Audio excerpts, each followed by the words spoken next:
Guys দেখুন piling work, এটা 18 metre মাটির নিচে ঢুকবে, তারপরে কাস্টিং হবে। এটা হয়তো এখন 8 মিটার হবে, এখনও 10 মিটার পরে ঢুকবে। এরপরে রডে জালি ঢুকবে, তারপরে কাস্টিং হবে। এটাকে পাইলিং বলে।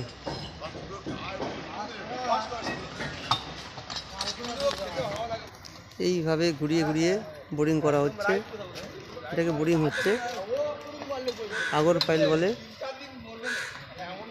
বোরিং করা হচ্ছে, দেখুন এভাবে 18 মিটার ঢুকবে মাটির নিচে। বোরিং হয়ে গেছে, এবারে সবাই মিলে এটাকে তুলবে। দেখুন তোলা হচ্ছে, দেখুন উঠেছে মাটি, দেখুন কিভাবে মাটিটা উঠলো। এইভাবে কেটে কেটে মাটি তোলা হবে 18 মিটার পর্যন্ত।